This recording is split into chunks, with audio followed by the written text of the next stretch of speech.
Senhor Jesus, mais um dia aqui, né, na nossa devocional com o livro de Provérbios.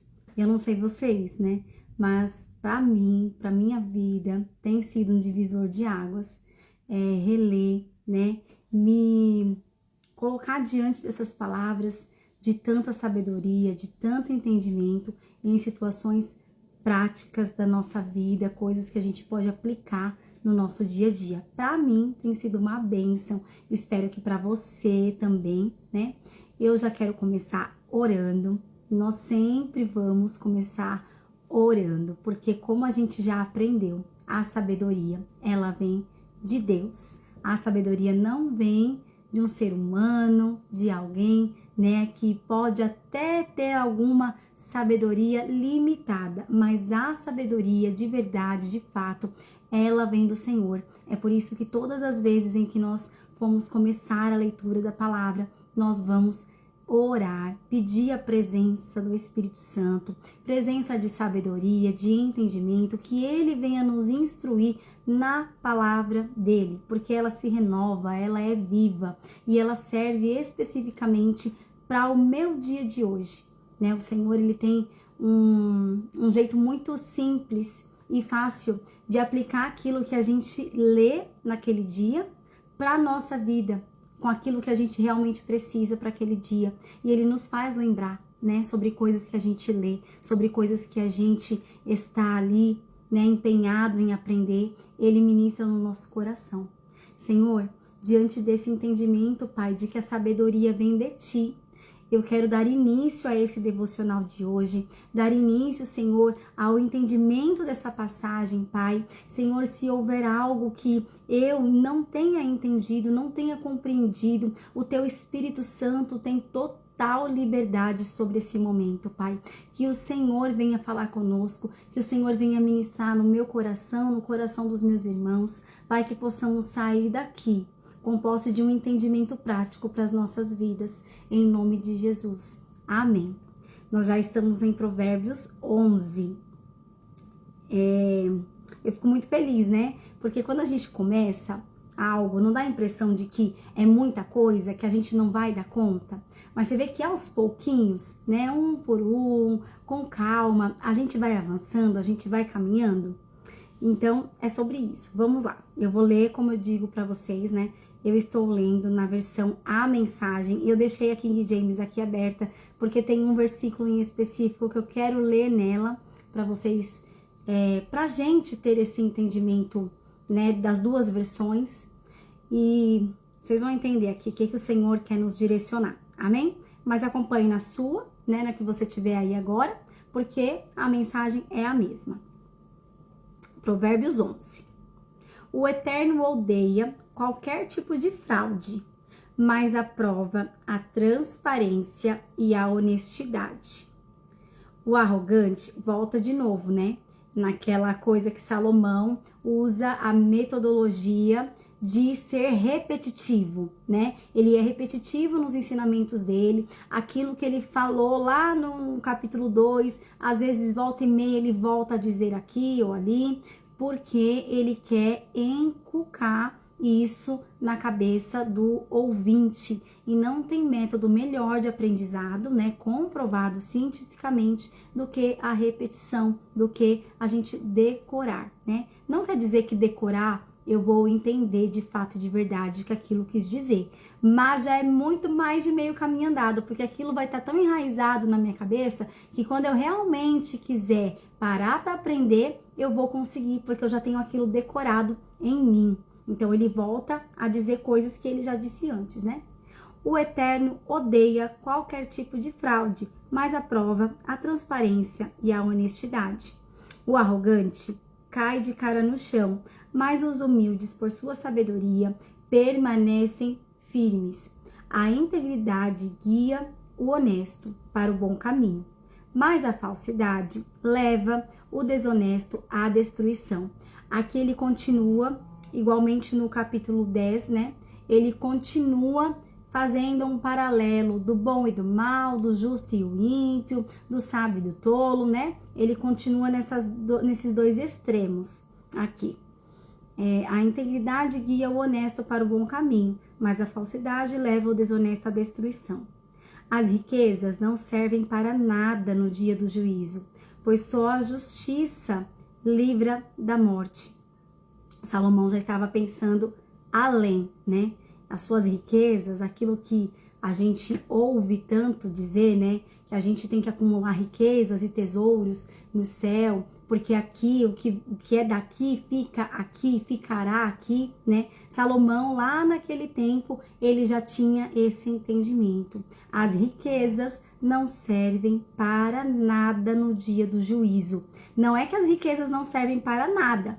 Lembra que ele era uma pessoa muito bem posicionada em relação a dinheiro e bens materiais. Ele não disse que a riqueza não serve para nada. Ele disse que as riquezas não servem para nada no dia do juízo. Se você foi rico, se você foi pobre, tanto faz. Isso não vai te livrar, né, da sua sentença, seja ela boa, seja ela ruim. Pois só a justiça livra da morte. Olha só o que ele compara, né? Ele já estava pensando muito além, muito para frente, né? Do entendimento ali. Ele tá falando assim, ó. As riquezas não servem para nada no dia do juízo. Só a justiça livra da morte. Porque ele entende que quando alguém, né, vai para os céus, né? Vai morar com Deus, vai morar com o Pai, não é a morte, né? É o início da vida. Ele lá naquela época já estava entendendo a graça. A integridade abre caminho para uma vida reta, mas os maus são destruídos pela própria maldade. A honestidade do justo é o seu melhor seguro, mas os desonestos são apanhados em sua própria ambição. Isso aqui é muito forte, né? A honestidade do justo é o seu melhor seguro, ou seja, a segurança dele é a honestidade dele. Ele é tão ciente daquilo que ele está plantando hoje que ele não se importa com o futuro, porque o seguro dele é a honestidade, porque ele sabe que futuramente ninguém vai poder requerer nada do que ele plantou, do que ele semeou, porque ele tem a segurança da honestidade dele. Já os desonestos são apanhados, ou seja, são descobertos na sua própria ambição. Pode até ser que essa pessoa ela consiga meios de crescer muito rápido, meios de ficar rico muito rápido, mas eles são apanhados em sua própria ambição. Quando o perverso morre, tudo acaba e toda a esperança depositada nas riquezas se vai. O justo é salvo de toda aflição e o perverso corre direto para ela. Aqui ele está falando também, né? Ele está falando do cotidiano, mas também sobre a vida eterna. Salomão, ele estava além, né, do entendimento ali, se as pessoas não parassem para de fato estudar e ver o que ele estava querendo dizer, não ia conseguir entender, porque ele estava com a sabedoria de Deus, né? E Deus, ele é além do nosso entendimento. O justo é salvo de toda aflição e o perverso corre direto para ela. Agora ele vai começar a falar sobre uma coisa séria. A língua solta dos perversos espalha destruição. O bom senso dos justos o preserva. Quando tudo vai bem para os justos, a cidade inteira aplaude. Mas quando tudo vai mal para os perversos, a cidade pula de alegria. Quando o justo abençoa a cidade, ela prospera, mas num piscar de olhos, o perverso consegue destruí-la. Isso aqui é lindo, gente, esse 11, porque quando um justo, ele prospera, é impossível as pessoas que estão à volta desse justo continuarem como elas estão. Elas também prosperam, né? O justo, ele é tão justo que ele não consegue só ele crescer. Ele tem que avançar mais pessoas e quem tiver com ele é abençoado. Ele é abençoado. Quando o justo abençoa a cidade, ela prospera. Mas num piscar de olhos, o perverso consegue destruí-la. o perverso, aquele que não consegue ver ninguém bem, aquele que tem inveja, que é malicioso no coração, que não consegue ver, né? Fala assim, ai amigo, que feliz, né? Com a sua vitória, mas se você passar um pouco a mais, ele já quer te derrubar, porque é como o ditado fala, né? As pessoas querem te ver bem, mas não melhores do que elas. Então, assim, isso é muito fato, é muito verdade, né? Você entrega uma bênção na mão do justo, ele vai crescer, ele vai fazer prosperar mais ainda. Você entrega uma bênção na mão do perverso, ele vai conseguir tomar só para ele, dominar aquilo e vai acabar nele mesmo. Aí não vira bênção, né? Para que o Senhor, ele tem... Eu trago isso para minha vida, né? E eu aprendi isso com Pedro, né? Eu já falei para vocês que eu vou falar muito de Pedro, né? Eu aprendi isso com Pedro, porque quando o Senhor abençoa a Pedro, quando Jesus vê o barco de Pedro, né? Ele não vê só o barco de Pedro, ele vê, tá lá na palavra, ele vê os outros barcos, mas ele pede para Pedro deixar ele usar o barco dele. E quando ele abençoa a Pedro, a prosperidade de Pedro, né, foi tão grande, a pesca foi tão maravilhosa que ele teve que chamar os outros. Mas se ele fosse mesquinho, se ele fosse pão duro, se ele fosse avarento, ele não ia chamar. E sabe o que ia acontecer? Ele ia afundar. Ele ia afundar com todas as bênçãos, o que era para ser bênção, ia afundar a vida dele. Então, quando um justo é próspero, ele tem prazer em abençoar, em prosperar quem está do lado. Se você quer uma bênção só para você, qual é o intuito de Deus de te abençoar? Se a bênção vai parar em você? Não tem lógica. Não tem lógica. Porque Deus não é um Deus que vê uma pessoa unitária. E é tão bíblico que Deus, quando ele vê Abraão, ele não vê Abraão. Ele não vê só Abraão, ele vê a genealogia de Abraão. Deus, quando vê Jacó, ele não vê Jacó, ele vê Israel. O Senhor, quando ele vê a mim e a você, ele não vê uma única pessoa. Ele vê a nossa família, ele vê a nossa genealogia. Então, assim, o intuito do Senhor de nos abençoar é que a bênção se espalhe. É que as boas novas, o evangelho é boas novas. É que se avance, é que se espalhe. Então já sonda aí o seu coração. Será que eu tô sendo perverso? Será que eu consigo destruir tudo que chega na minha mão? Será?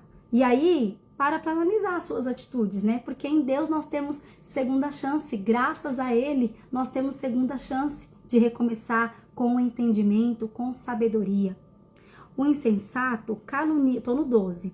O insensato calunia os outros, mas o que tem juízo sabe calar-se. Ou seja, se você está ouvindo alguém caluniar alguém e você é sábio, você não vai entrar na onda da pessoa que está caluniando. Se você não tem nada de bom para falar daquela pessoa, é melhor que você se cale, como está dizendo aqui, do que você falar, não, é isso mesmo, eu também acho isso, eu também tenho as minhas opiniões.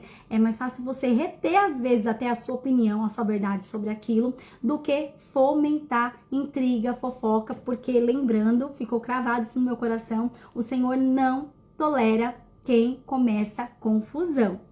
Não tolera. Vou ler o 13. O fofoqueiro não se pode confiar um segredo, mas quem merece confiança, as 7 chaves o guarda. Gente, você quer saber se alguém é de confiança ou não? Qual que é o termômetro? É se você conta algo para essa pessoa e você tem que falar assim para ela, ó, não fala para ninguém não. Isso aqui que eu te contei não é pra você contar pra... Então, já quer dizer que você tem que ficar ali, sabe? Relembrando aquela pessoa que tem coisas que são óbvias, que não é pra falar. Se você tem alguém da sua intimidade que você sabe que você pode se abrir, você nem precisa falar, fulano, não é pra falar. Porque ela tem Simancol, porque ela é sábia, porque ela é justa, porque ela vai te aconselhar em amor, então ela não vai querer causar mais confusão. É lógico que você não precisa ficar falando. Fulano, não fala nada pra ninguém. Agora, se você contar algo pra alguém e você tem que ficar toda hora relembrando isso, ou se você ouve muito isso de alguém também, é hora de analisar. Opa, peraí. Será que eu tô sendo alguém confiável? Porque tá toda hora alguém falando pra mim, não conta isso pra ninguém, não conta isso pra ninguém. Então, quer dizer que a minha língua tá muito solta. Então, assim, a gente tem que se autoanalisar também, porque é fácil apontar os erros dos outros, né? Mas quando é a gente que se coloca no lugar de, opa, tô ouvindo muito... Não é para contar para ninguém. Então é sinal que a minha língua tá muito solta. Vou aprender com Salomão e vou aprender a me calar mais. Sem direcionamento, o povo se perde, mas quanto mais conselhos sábios, melhores soluções. Se você tem, é aquilo que eu já falei, né? Pela ciência, nós somos a média das 5 pessoas que nós mais convivemos. Isso é um fato. Você pega os trejeitos das pessoas, você pega o jeito de falar, você pega o jeito de agir, de reagir. Isso é ciência comportamental e contra há fatos, não há argumentos. Ai, mas eu sou lavado, remido no sangue de Jesus. Tá, mas você é carne. Você não virou você não tá em um corpo de glória, você é carne. Você é carnal, então isso é fato. E aí, o que acontece? Se você tá em uma roda de pessoas de más conselhos, de más conversações, então, de verdade, você tá sem direcionamento. Mas na mesa dos muitos conselhos, tem melhores soluções. Então veja se as pessoas que você está se assentando são pessoas de bons conselhos. Ou são pessoas que falam, joga tudo pro ar e vai viver sua vida. Que você é muito bom, que você é muito boa para estar aguentando isso. Quer saber? Chuta o pau da barraca, pede as contas mesmo. E você arruma outro. Só que no dia a dia, quem paga as suas contas não é quem te deu esse conselho, é você. No final das contas, quem vai colher as consequências das suas más atitudes é você mesmo. Então, presta atenção quais são as mesas que você tem se assentado, que você tem aberto os seus segredos. Aqui já está advertindo. Por isso que eu falo que Salomão, ele fala coisas práticas e aplicáveis para nossa vida. Servir de fiador é sofrimento na certa. Recusar-se é inteligente e seguro. Ele volta a dizer que ser fiador não é uma boa coisa, né? Porque ser fiador é você colocar a sua palavra, se aquela pessoa não cumprir, é você colocar a sua palavra e os seus bens diante daquilo que o outro não cumpriu. Então, presta atenção, porque tem pessoas, eu já vi, tá? Eu já vi na minha própria família, pessoas que pegaram problemas com as mãos delas, trouxeram para elas e para sair demorou anos. Então, assim, presta bem atenção, o tipo de, mas é minha mãe, é meu irmão, é fulano, é ciclano, não importa, veja, analise tudo. Analise tudo, peça direcionamento para Deus. Senhor, o que você acha? Eu tô querendo ajudar aquela pessoa, mas o que você acha? E aí, se Deus falar, como falou para Abraão, se separa de Ló, o que você vai fazer? Não, mas é meu parente, eu amo muito, é sangue do meu sangue. Você acha que Abraão estava feliz de ter que se separar de Ló? Não estava. Mas já não estava dando mais certo. Não fazia parte do cumprimento da promessa do Senhor na vida de Abraão que ele continuasse caminhando com Ló. Então não importa, né, se é do seu círculo mais íntimo, quem que é? Você tem que pedir direcionamento para Deus, porque às vezes o Senhor tem propósito, né, naquela porta fechada e vai lá você emprestar dinheiro. Aí o Senhor faz secar a sua fonte para que você pare de ajudar o outro que o Senhor quer instruir. Olha isso. Aí você colhe, né? Tá pegando maldição com a sua própria mão por falta de direcionamento do Espírito Santo. Não estou falando que você tem que ser ruim, que você não tem que ajudar, né, seus parentes, seus amigos, a sua família, os seus filhos. Não é isso. Eu estou falando que o Senhor, ele tem os meios de trabalhar no nosso coração. E eu vou falar para vocês. Houve um tempo da minha vida em que o Senhor falou para mim que era Ele quem estava fechando as portas. Ele próprio estava fechando as portas. Ele não deixou me faltar, né, o básico, mas ele também não me permitiu viver em abastança e era a mão dele. Ele me falou, não por uma vez, não por duas vezes, por muitas vezes nesse processo, o Senhor falou que ele fechou as portas para mim, para minha vida. E eu aprendi muito, mas talvez se alguém quisesse pegar o meu problema, iria colher o quê? Problema para a vida dele também, para a vida dela também. Porque se foi... Gente, a porta que o Senhor abre, ninguém fecha. Mas a que Ele fecha, meu querido, ninguém abre. Não se meta aonde o Senhor não te permitiu entrar. A mulher bondosa conquista respeito. Mas o violento só se apropria de coisa roubada. A mulher bondosa conquista respeito. Mas o violento só se apropria de coisa roubada. Isso é sério. Quem é bom com os outros, a si mesmo ajuda, mas quem é cruel provoca o próprio mal. O perverso tem resultados frustrantes, mas quem pratica a justiça tem recompensa garantida. Quem permanece firme na justiça de Deus viverá, mas quem corre atrás do mal acabará morrendo. O Eterno não suporta enganadores, mais uma coisa que o Senhor não suporta. Não suporta quem começa contenda e não suporta quem engana. O Eterno não suporta enganadores, mas tem prazer nos que vivem corretamente.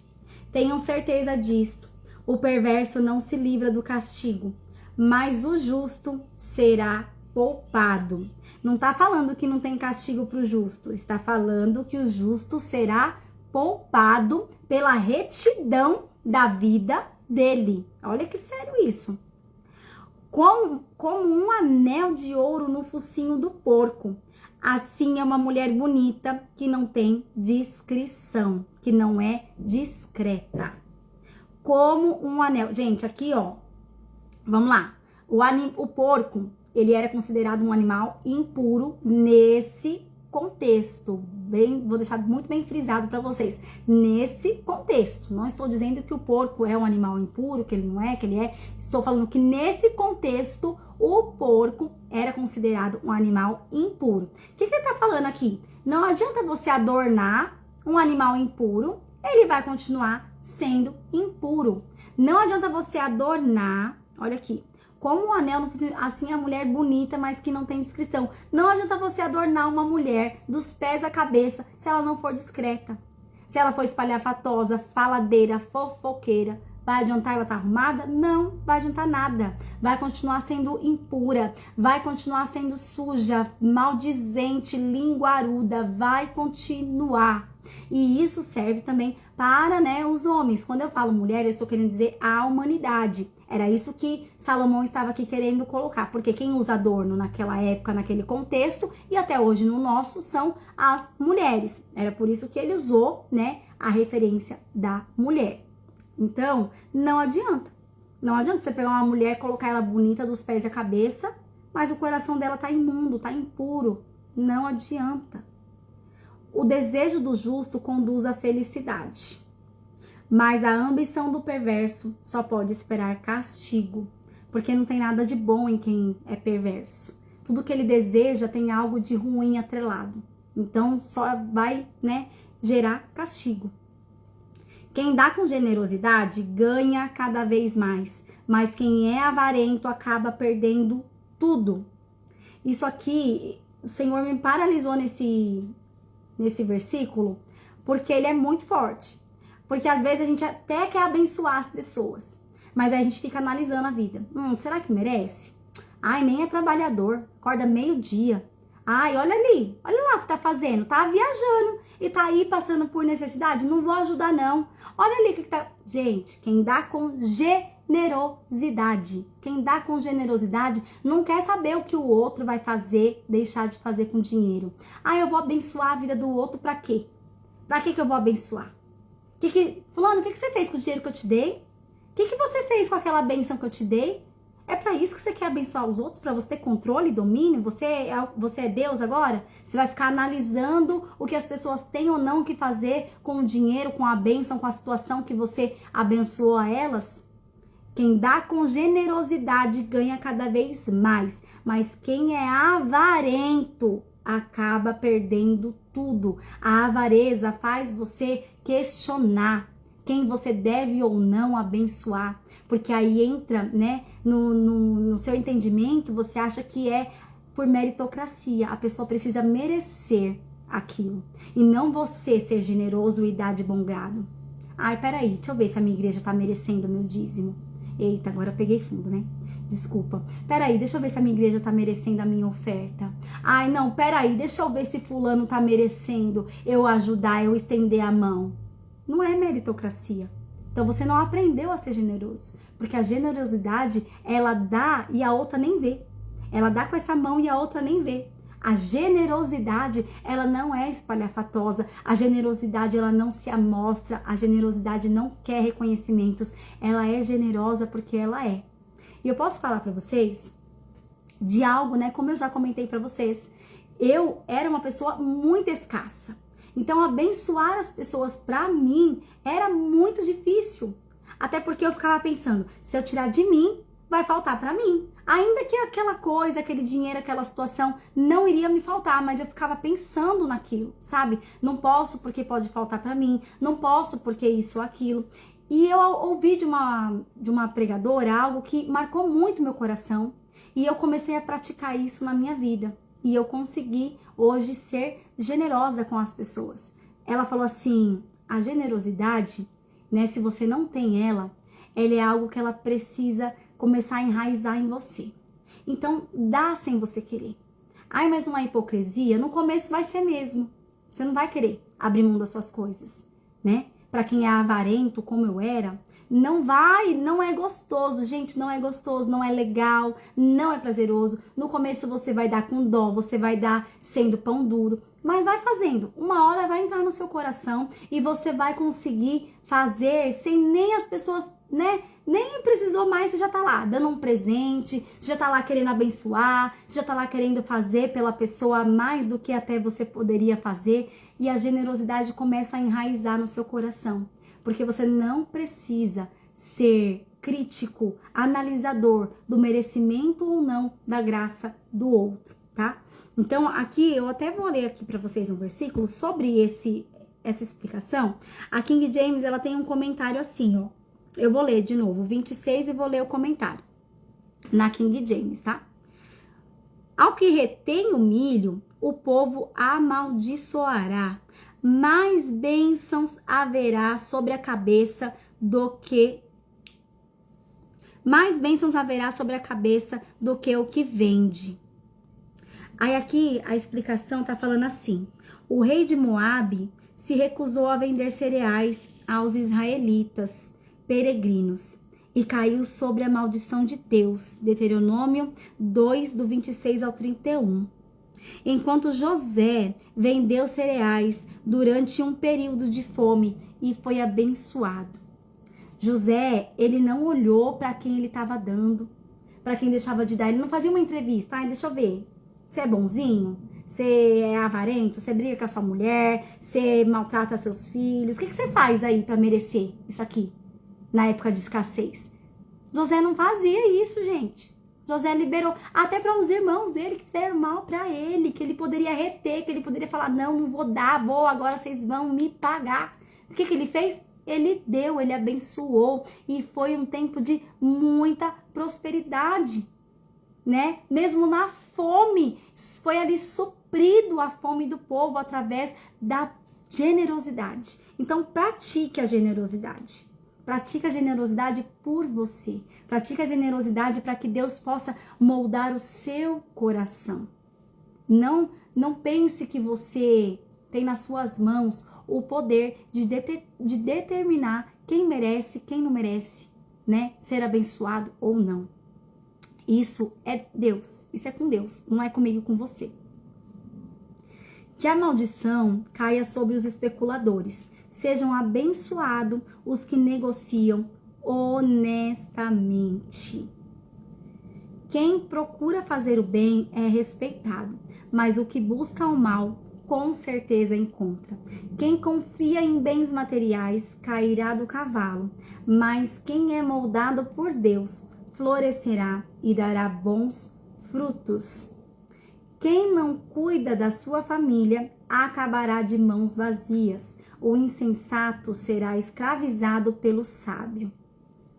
Eita! O insensato será escravizado pelo sábio. A retidão é como árvore que dá vida, e o sábio conquista muita gente.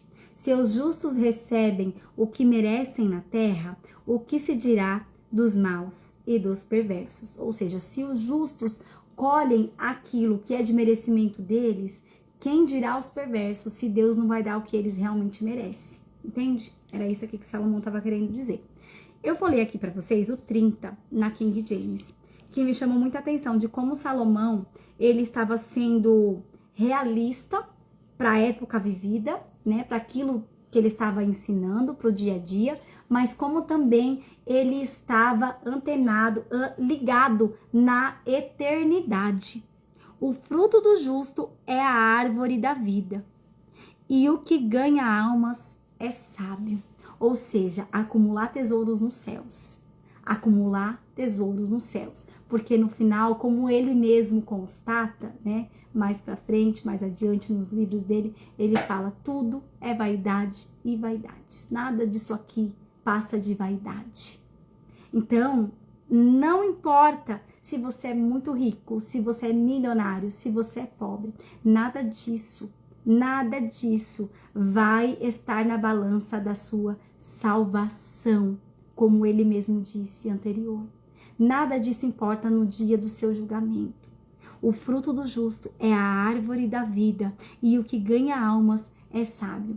Você tem que se esforçar para ter dinheiro, sim, para viver uma vida boa, sim, mas você tem que se importar também com o destino da sua alma, com o destino da sua vida, daquilo, né, que é eterno. Se preocupe com o que é eterno, porque as coisas daqui são passageiras, são tesouros passageiros.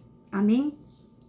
Gente, muito obrigada, né? Aqui é um estudo, como eu falo para vocês, não estou muito preocupada com o tempo, porque eu estou entregando aquilo que eu me propus entregar, o meu melhor. Esse é o meu melhor, né? E que o Senhor, ele ministre no seu coração coisas que eu não consegui porque eu sou limitada, mas o Espírito Santo, que é ilimitado, dono de toda a sabedoria, ministre melhor no seu coração. Amém? Quero te fazer um convite para você estar conosco. Hoje teremos um culto, né? Hoje, terça-feira, um culto na rua Padre Cláudio Arenal, 874, às 7h30, tá bom? Você é o nosso convidado, te espero lá. E amanhã aqui também, 12h30, 12h40, no máximo é o horário que eu tô entrando, porque depende muito de quando fica silêncio aqui. Eu sei que muitas pessoas estão sentindo falta da paisagem, da vista. Ai, que lá fora é tão bonito, mas em breve vai estar melhor, eu vou conseguir fazer lá fora, mas por enquanto sem condições, tá bom? Até amanhã, 12h30.